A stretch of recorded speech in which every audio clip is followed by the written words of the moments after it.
best. Hey guys, welcome back to my channel here. It's Lavender here, and today I'm going to be doing a true crime case. Today I am doing the true crime case, the unsolved mysterious disappearance of Laura and Frank.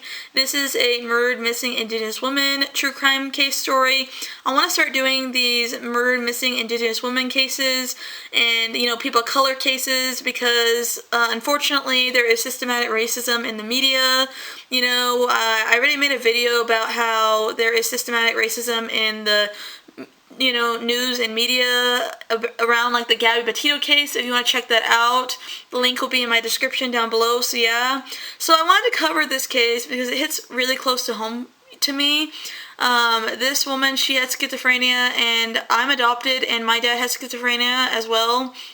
And I feel like mental health isn't taken seriously under capitalism. I think it needs to be talked about more because, again, capitalism puts profits over lives every single day. And I feel like it needs to be talked about more, mental illness. And I feel like there needs to be more funding and more resources for people that have it. So, yeah, who have, like, mental illnesses or whatever. I also wanted to cover this because, again, the epidemic of murdered missing Indigenous women and people of color going missing, and how the news and media are racist, and how there's systematic racism in the media as a whole. So let's get started into her story. So yeah. So Laura Frank, 19, she was the youngest of 5 children in her family. Laura grew up in the Lower Post, BC, near the Yukon border. She was described as a shy girl. Also, the area she grew up in was a native Aboriginal Indigenous community area. She was around 5'8" in height and weighed 100 pounds. She's a member of the Thailand First Nation of British Columbia and wore prescription glasses at the time of her disappearance. She was diagnosed with schizophrenia and was living with her brother and his spouse in Wasson Lake, Yukon, where a revolving door of doctors and psychiatrists visited every month.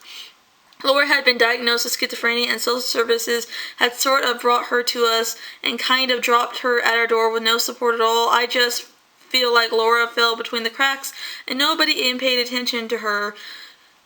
In her case and her going missing. That's what a family member was quoted saying. After a year, Laura moved to Whitehorse into a assisted living situation. She got a job, but wasn't happy there at all.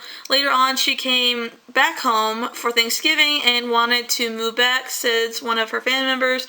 It was such a hard thing. She was quoted saying, the family member was saying, "We didn't feel like it was the best for any of us, especially with the lack of mental health support services. There was just a extreme lack of mental health services for her in Watson Lake, where her family was at, and they disagreed with her moving back to where her family was living because of the lack of, mental health services.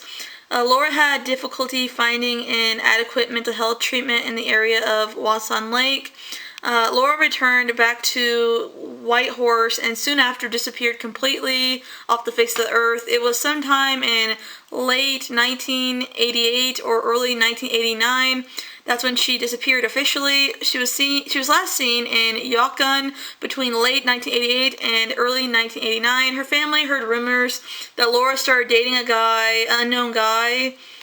An anonymous guy, they don't know who he was or any of that, from Haines, Alaska. Her family and friends said maybe she had gone to Alaska. And then suddenly there was absolutely no more hearing from Laura. That's when her family members got scared. They were quoted saying, "We didn't hear anything from her. She was just gone." Her family tried to report her missing right away and say the police didn't take the case seriously at all, even though they knew that she had schizophrenia, saying that Laura was just a runaway. She just ran off. She just ran away.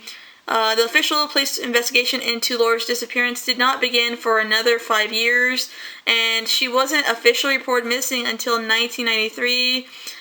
Investigators checked hospitals in the area and government agencies in Canada and the U.S. as a whole, but no sign of Loretta Frank was ever found. Her case remains open to this very day. If she is alive somewhere now, she'd be around over the age of 50 plus years in age. So I just want to talk about this because, again, it's crazy that, the police, when the missing persons case was being filed, they didn't really, take it seriously. They were like, "Oh, she just ran away." It's funny because if this was, a white person that this happened to, they would start looking immediately. So if you guys like this video, don't forget to comment, like, and subscribe. Bye, guys. See you next video.